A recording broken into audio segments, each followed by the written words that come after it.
They call me the Marquis de Sade, the chief culprit of obscenity. But let me tell you, I am merely a mirror reflecting the ugly truths of this world. Look around you. My presence here is a result of France's turbulent history in the early 19th century. The Bourbon dynasty fell, Napoleon established the First French Empire, and society was torn between the oppressive feudal culture and the liberating Enlightenment.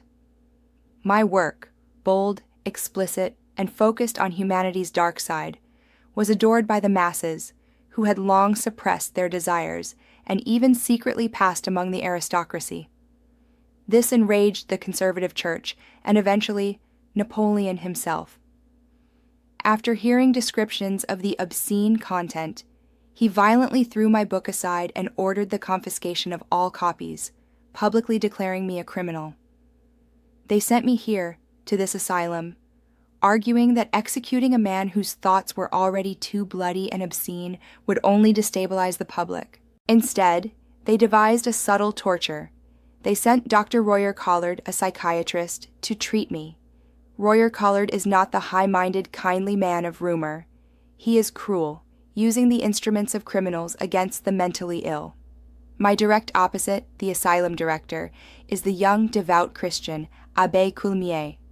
The abbé is a gentle humanitarian who respected the patient's feelings and desires, believing in the power of religion and sensibility.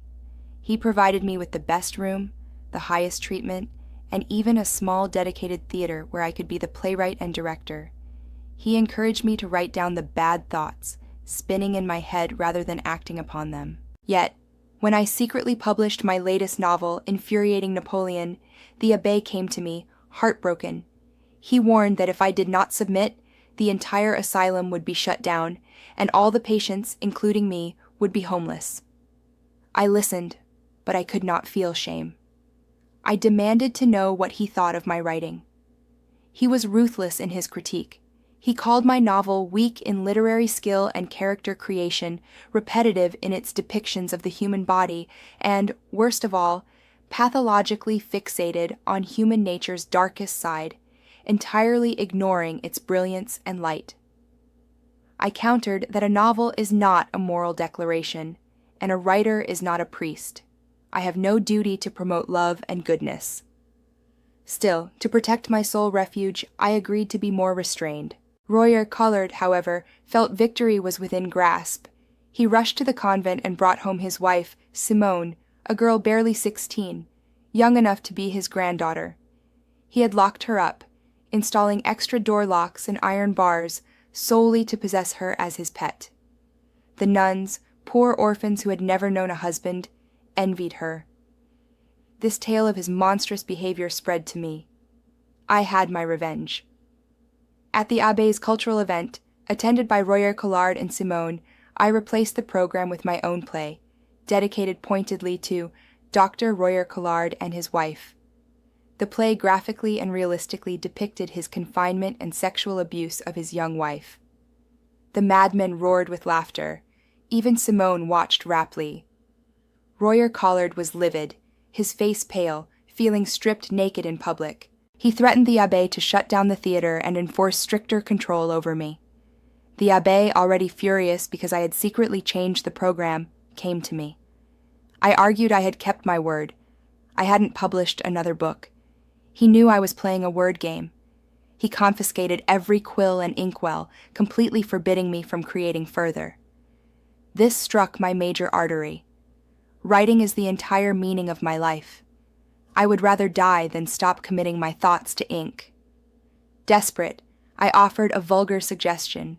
Madeleine, the laundress, was my loyal reader. I observed the abbé liked her, but dared not act due to his vows. I told him, "Allow me to write, and I will make Madeleine come to your bed." Instead of temptation, this suggestion completely enraged the abbé. He felt his faith had been violated. They watched me closely. Yet a strong person never complains about the environment. We find a way. No ink? I used red wine. No paper or pen? Bed sheets and a chicken bone sufficed. My inspiration was Royer Collard's failure to satisfy his young wife, forcing him to use external means. Madeleine transcribed the manuscripts and delivered them to the publishers. Royer Collard, the old vulture, saw through my clever scheme. My punishment was severe. My room was emptied, and I was forbidden any food with bones. Still, I did not yield. I smashed the glass, cut my fingers, and used my blood as ink to write my work upon my own clothes. When Madeleine helped me sneak out, I jumped onto the platform in the main hall and unveiled my masterpiece, igniting a chaotic frenzy among the madmen. They dragged me back. Because she helped me, Madeleine was whipped. The abbé rushed to her defense, offering to take the rest of the punishment himself. Royer Collard relented but sneered, "If you wish to be a martyr, do it for God, not for a chambermaid," implying their affair and drawing collective ridicule. The abbé was confused. He asked Madeleine why she was addicted to my obscene novels. She told him, "I have lived at the lowest level of society, seeing only filth. You may think my work is detestable, but I found salvation in it. By immersing myself in the female characters and releasing my desires, I can return to reality and continue being a gentle, good woman." The abbé believed her pure soul was merely contaminated by the environment. He decided to send her away, but she resisted. She loved the abbé. They kissed, but the abbé, panicked by his duty and faith, pushed her away. Meanwhile, my literary poison worked its magic on Simone. She was rebellious and, after seeing my play, became intensely curious.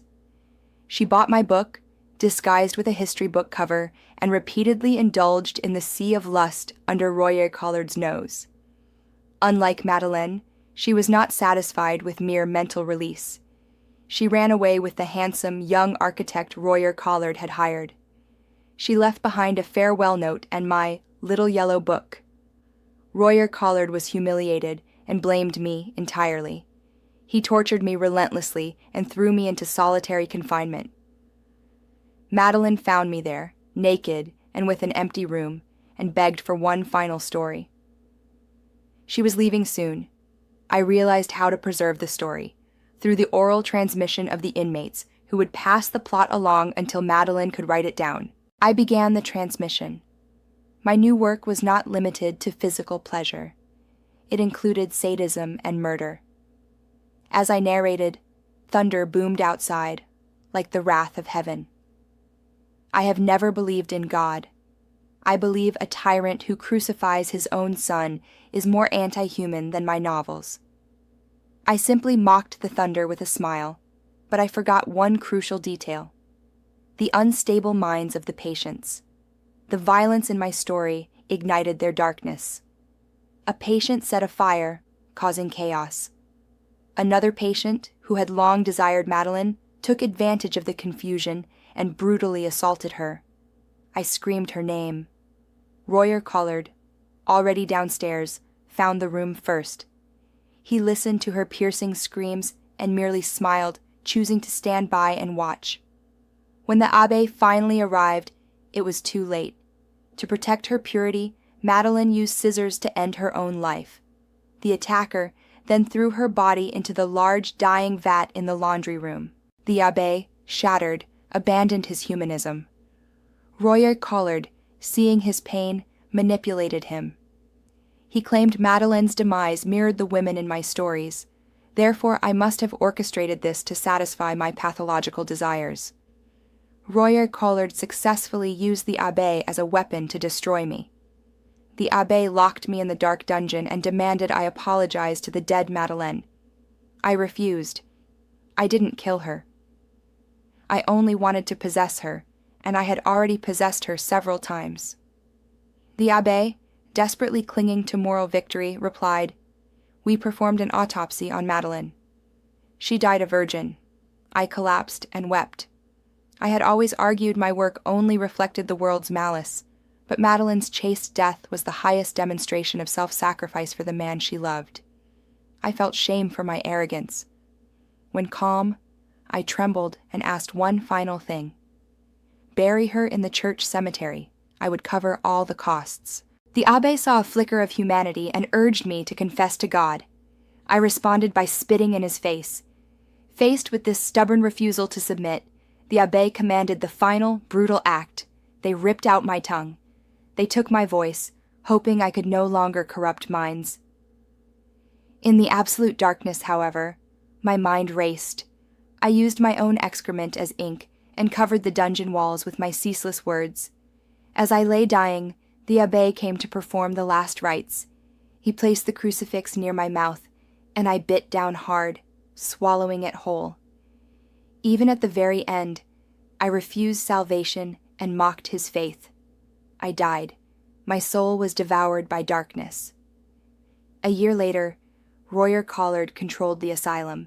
He canceled all the artistic and educational activities and turned the patients into laborers, opening a printing press to profit from them. The ultimate irony, he now publishes all my former works. Political change made me, the despised criminal, a celebrated and sought-after writer. And the abbé, the man of virtue and God?